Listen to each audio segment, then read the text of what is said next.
Assalamualaikum warahmatullahi wabarakatuh. Salam sejahtera untuk kita semua. Di sini saya akan memaparkan mind mapping akuntabilitas dan nasionalisme. Sebelum saya memaparkan mind mapping akuntabilitas dan nasionalisme, saya akan memperkenalkan diri terlebih dahulu. Nama saya Nurjana Khairani SPD. Saya adalah peserta pelatihan dasar CPNS golongan 3 angkatan 59 tahun 2021. Dengan pengampu materi saya, Ibu Nurmayana Siregar, SE MSI, dan penyelenggara pelatihan dasar CPNS ini yaitu BPSDM Provinsi Sumatera Utara dan LPP Agro Nusantara Wilayah Medan. Baiklah, di sini sebelum saya memaparkan mind mapping tentang akuntabilitas dan nasionalisme, alangkah lebih baiknya kita mengetahui apa itu arti mind mapping. Nah, mind mapping itu adalah salah satu teknik penyusunan catatan yang berupa pemetaan informasi dalam bentuk grafis atau bagian yang memiliki cabang-cabang. Nah, ini berfungsi sebagai alat yang membantu pembaca lebih mudah memahami suatu informasi tersebut. Baiklah, di sini saya sudah membuat mind mapping tentang akuntabilitas.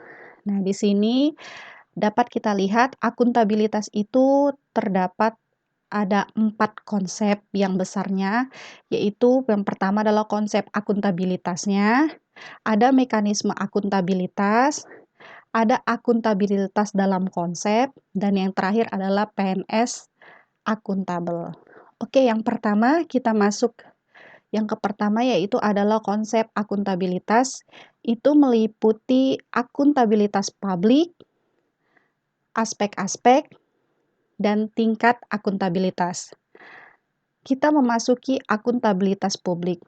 Nah, akuntabilitas publik ini memiliki fungsi, yaitu kontrol demokrasi, pencegahan korupsi, dan efisiensi dan efektivitas. Nah, akuntabilitas publik ini juga memiliki jenis, yaitu akuntabilitas vertikal dan akuntabilitas horizontal.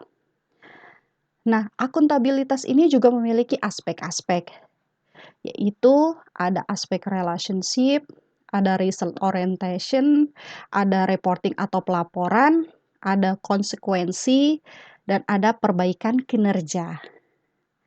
Nah, akuntabilitas ini juga memiliki tingkatan, yaitu yang pertama adalah akuntabilitas personal, akuntabilitas individu, akuntabilitas kelompok, akuntabilitas organisasi, dan yang terakhir adalah akuntabilitas stakeholder.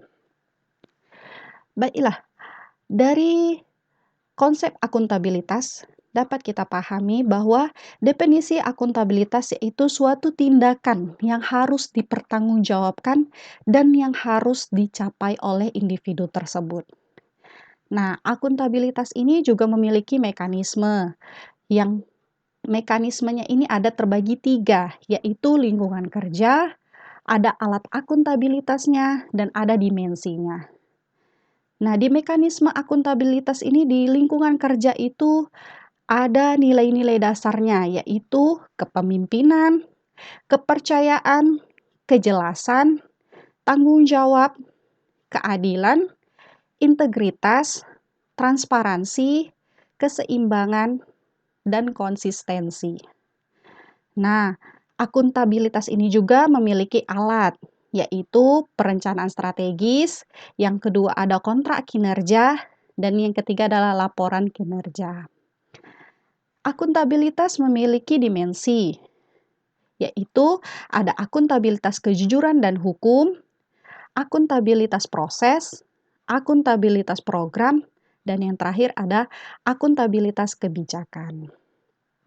Nah, akuntabilitas ini dalam konsep, ada beberapa konsep, yaitu transparansi dalam akses informasi, praktek curang dalam korup, penggunaan SD milik negara, penyimpanan dan penggunaan data informasi pemerintah, dan milik kepentingan.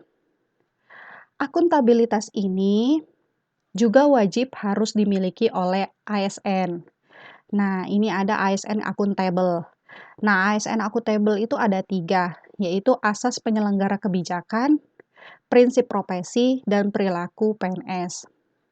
Nah, jadi sebagai seorang ASN tersebut harus memiliki asas penyelenggara kebijakan yang bersifat akuntabel, yaitu profesionalitas, proporsionalitas, keterpaduan, delegasi, netralitas, akuntabilitas, efektif dan efisiensi, keterbukaan, non-diskriminatif, persatuan dan kesatuan, keadilan dan kesetaraan, serta kesejahteraan. Nah, PNS akuntabel juga harus memiliki prinsip profesi, yaitu nilai dasar, kode etik dan perilaku, komitmen dan tanggung jawab, jaminan perlindungan hukum dalam melakukan tugas, dan yang terakhir yaitu profesionalitas jabatan. Nah, perilaku ASN sebagai PNS yang akuntabel yaitu sesuai kode etik. Yang kedua yaitu perilaku terkait transparansi. Yang ketiga, perilaku tidak curang dan koruptif. Yang keempat, bertanggung jawab terhadap penggunaan sumber daya negara.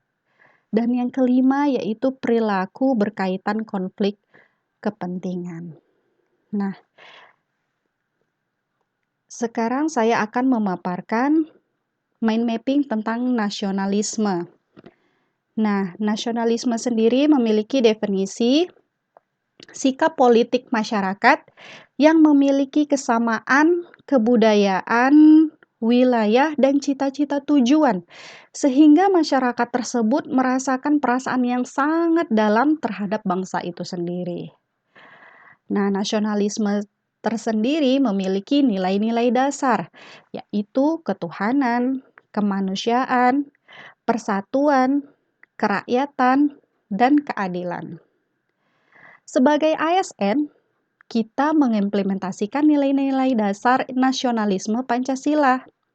Contoh, implementasi Sila 1, yaitu kita sebagai ASN tidak melakukan tindakan korupsi, harus jujur, dan memiliki integritas berdasarkan ketakwaan terhadap ketuhanan yang Maha Esa. Nah, tugas pokok ASN berdasarkan wujud dari nasionalisme itu ada 3, yaitu pelaksanaan kebijakan publik, yang kedua pelayan publik, yang ketiga adalah perekat dan pemersatu bangsa.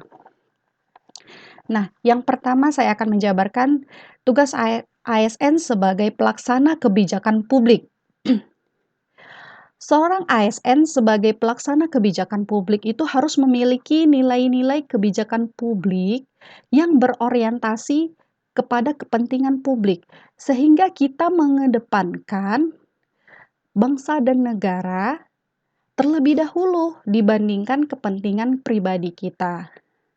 Jadi itu merupakan wujud nasionalisme kita sebagai ASN. Nah, yang kedua, pelayan publik.